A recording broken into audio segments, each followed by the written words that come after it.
We are, of course, waiting for Hillary Clinton, the candidate herself, and her speech later on in the evening. And here with us now to talk more about that, CBS News Chief White House correspondent Major Garrett, as well as CBS This Morning co-host Norah O'Donnell. Welcome. Nice to be here. Great to be with you. So let me just start off with you, Major Garrett, because you have been on the road following Donald Trump, someone who has inserted himself into the news at a time when the Democrats would prefer that the spotlight remain here. And traditionally, candidates of opposing parties did let the spotlight shine exclusively on their opponent. Donald Trump does nothing according to established rules or any rules. And I think there's a couple of reasons for that. One, his supporters expect that of him. They expect the unexpected. And he saw a modest bounce out of his convention, knew that the coverage of it was a bit mixed. It was a bit of a jagged affair. It had its strong moments, but it also had some of its weaker moments. And he didn't want to let anything go unanswered or give up the opportunity to inject himself into this conversation. So he traveled, did press conference yesterday, a lot of tweets, surrogates out there to a certain degree. But even as he's tried to do that, he has embroiled himself in a controversy that is causing him as much problems as it is trying to counter the message here in Philadelphia. And Major, the problems it is causing him, largely self-inflicted. Entirely self-inflicted. So this was something, it was thought perhaps in the first iteration of the news that he could make something of, but then it almost seemed to level the playing field with regard to the controversy. Right, so let's imagine a conversation between a traditional campaign who's made this decision to have a press conference, and what you would do. You'd say, all right, Mr. Candidate or Miss Candidate, go out there and say, my opponent hasn't had a press conference in 265 days. A true fact. Hillary Clinton hasn't, not since December of last year. And let's talk about the emails. I'm going to read 7 of them to you that I think are really terrible, that indicate a thumb on the scale for Bernie Sanders, a rigged system, and money for ambassadorships at the highest level of our government. Read 7 emails, take questions, and walk off the stage. Right. That's what a traditional campaign would do with a moment like that and about a moment like that. What did Trump do? None of those things. And he spouts off about Russia. Hey, come on in. If you've hacked, leak them. We'll have the press will love it, and maybe I'll get a benefit out of it. Implying all those sorts of things. Something he has now been walking back for the last 18 hours, last 18 wakeful hours of his campaign. Well, I think, I think he tried to joke that it was a sarcastic remark. But that came several hours later, and I guarantee you, being in that room, there was not one scintilla of humor in his demeanor, his delivery, or what he said. Well, and I think one of the things that he did say, too, that is not getting a lot of attention is that when he was asked, would you consider the annexation of Crimea? He said, recognizing it. Yes, recognize the annexation of Crimea. He said yes, and he would consider ending some of the very tough sanctions that have been put in place. Look into it, right. Look into it. So we had Robbie Mook on CBS This Morning who said this is now sort of an issue of national security. They don't need to weigh in any further because there is sort of widespread recognition that Trump may have crossed the line. You also had Paul Manafort on to address specific relationships or the existence thereof between Donald Trump, Vladimir Putin, and other Russian ties. It was something less than a full-throated denial. Well, the question I had, he had tweeted that he didn't have any investments in Russia, 0, as he said. So the question I said, well, not that you have investments in Russia, but are they invested in you? Right. Yeah. Or have you borrowed? Are there any loans borrowed? Oligarchs, anything. Yeah. So the specific question that I asked then Paul Manafort, which got, I think, a lot of pickup, including on a lot of the late-night shows because of Paul Manafort's response, was does Mr. Trump have any financial ties to Russian oligarchs? And I think my co-host, Gail King, would not mind me saying that Paul Manafort's answer was kind of a hum and a hum and a hum. Well, he said something, essentially, if that's what the candidate said. I think that the technical term for it is comedy gold. Yeah. And it was. And Norah, there was an echo of, frankly, what happened in Cleveland. And the fact that Paul Manafort, when it was first learned that perhaps Melania Trump had plagiarized portions of Michelle Obama's speech, he joined CBS This Morning and flatly denied it, and then walked back the flat denial during the appearance, said, well, if it happened, it was subconsciously lifted. And then we saw that really dominate the first 3 days of that convention. It seems, Major, you as well here, that when things in fact happen, there is this strange lag before it is really addressed. I mean, Major and I have covered enough White Houses and congressional races that message discipline is tantamount. It's tantamount because you only have so much time and attention of the press and the American people, and so you want to use that to put forward your policies so that people will be attracted to you and vote for you and turn out at the polls. So it is curious why they keep sort of stepping on themselves and their message rather than trying to put forward what are policy prescriptions that will attract voters and really drive them to the polls. There's certainly an opportunity to do that. I think one of the real setbacks of what happened last week from a lot of Republicans I talked to is there was no discussion about health care and redoing or undoing Obamacare and what they're going to replace with. There were no just small businessmen to get up there and talk about some of the challenges that they face with. There are going to be increased taxes in this country. There was not another policy track. There's plenty to criticize about the past 8 years of the Obama administration, beyond Benghazi and beyond Hillary Clinton's server. It's about some real policy differences that I think some voters out there are really looking for, and that just didn't exist. And it wasn't as if there wasn't a place they could have gone to find some of those things to talk about. Yeah. Paul Ryan has 6 of them, the Speaker of the House. He has spent the entire year building a legislative alternative for this exact moment, fearing Trump might become the nominee and giving at least his House Republicans a policy platform they can stand on, independent of Trump, and urging the Trump campaign to take a look at it. You don't have to take everything, but for God's sake, take some of it. And to get to your point, Josh, about why does Manafort have this difficulty?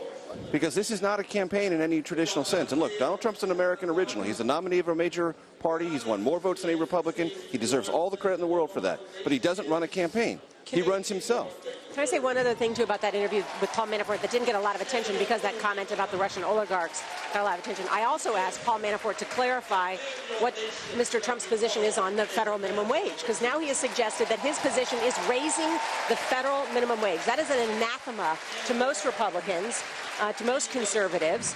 And he said, yes, they're looking into it, and that Mr. Trump was going to announce a new proposal in the coming weeks. I mean, that's going to set Republicans on fire. He answered my question, said $10. Well, he said 10, but then he said maybe up to 15. Right. And then he said maybe we'll leave it to the states. 10 is the floor at the federal level now. So that is the context behind, this is the background and the backdrop where Hillary Clinton will then enter in and give the biggest political speech of her life, as we've been saying. Norah, what does she need to accomplish? We've already seen some excerpts in which she will describe in very specific terms the choice, trying to draw the contrast between her and Donald Trump.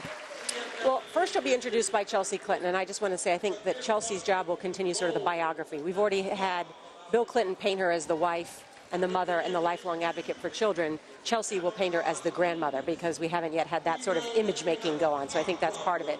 For Hillary Clinton, she has many things that she has to achieve tonight, challenges, if you will. I think one has to be to make people remember why she got into public service almost 40 years ago, and to remind them, much as Bill Clinton did, to draw that stark choice. She will mention, we're told by sources, that she will mention Donald Trump's name. And I think she's also got to give a reason for people to turn out at the polls. We asked Robbie Mook off camera today, what is he most worried about? And he said turnout, which is what most campaign managers are worried about. But look, there's been a lot of discussion about the outreach yesterday that Governor Kane made to Republicans, even President Obama saying, you know, that convention wasn't a Republican or a conservative convention. Quite frankly, all really Hillary Clinton has to do is get Obama's base, and she'll win by a lot, because Obama won by 53 to 47%. So there is some outreach going on, but really she has to just get Obama's base and make sure that those people like her and want to turn out at the polls in November. And the great question is, does that base from 2008, that 53-47 base, exist? It dropped to 51-49 in 2012. It shrank. And what is it today? And what degree will those loyal to Bernie Sanders play in the size of that Democratic base that you start with, and how do you build out from that? That's going to be one of Hillary Clinton's tasks tonight. And the other thing I think she needs to do, if she is so inclined, is to place herself in the American story, herself. A lot of people have written about Hillary Clinton that she's the best-known American political figure who nobody knows anything about. Who doesn't have a real sense of what she is. They know what's been said about her. They know how she's been attacked. They know how she's withstood those attacks. But what her actual approach to this job is, and this historic moment, if she can give something about that inner part of herself, either with humor or maybe some genuine emotion, that could close this gap. Because I do think with Hillary Clinton, there is this kind of gap between what people think about her, what she thinks about herself, and if she can close that gap, it would be an accomplishment. Quite frankly, I think one of the most revealing interviews was Charlie Rose's interview with Hillary Clinton last week, because in that relaxed setting, a conversational setting, where Charlie even asked very tough questions, though, I thought we got a better picture of Hillary Clinton than we have in a long time. Right, and this is not a new challenge for people seeking the highest office in the land. Bob Dole went through it. Al Gore went through it. Norah knows this. I know this. People who knew both of them very well, and they say this about Hillary. If you could only see her off camera or out of some sort of stilted, political, rehearsed environment, you'd see how genuine they are, how funny they are, how warm they are. Well, guess what? The best ones figure out a way to take that persona and bring it where it matters most, to prime time. With so many surrogates over the last 2 weeks, it seemed each time somebody sat down, as they're putting these on, they would say some variation of that. Oh, well, you know, boy, away from these cameras. And we've heard it time and again. And to your point, Major, that is the point. You mentioned, we do know she'll mention Donald Trump by name, Norah. I wonder, too, because this will be a turnout election, because of the remarkable success that Senator Sanders had with young voters. I wonder how many times and to what level of ardor she will mention Bernie Sanders tonight. I think she will. I think she will. I mean, you heard last night talking about, you know, many of the other, President Obama gave a nod to him, Senator Kaine gave a nod to him, so I think she will give a nod to him, and I think that would be gracious of her to do that. I think it would be a nice way to sort of come full circle as they've developed the messaging on this whole campaign. So I do expect that she will acknowledge that revolution and probably pledge to continue that revolution, and that will be an applause line certainly for this crowd. Because 46% of the delegates were Sanders supporters. That's a lot. That's almost half this place. Right, and I think one way she could accomplish that, I have no idea if she will, but one way she could is say, look, we had a conversation in our family. And you know what? I learned a lot from Bernie Sanders. And I learned a lot from the people who responded to things he said before I did. And then as we talked about this process when the primaries and caucuses were over, I took on board things that Bernie Sanders and you brought to this party. And we're a stronger party because of it.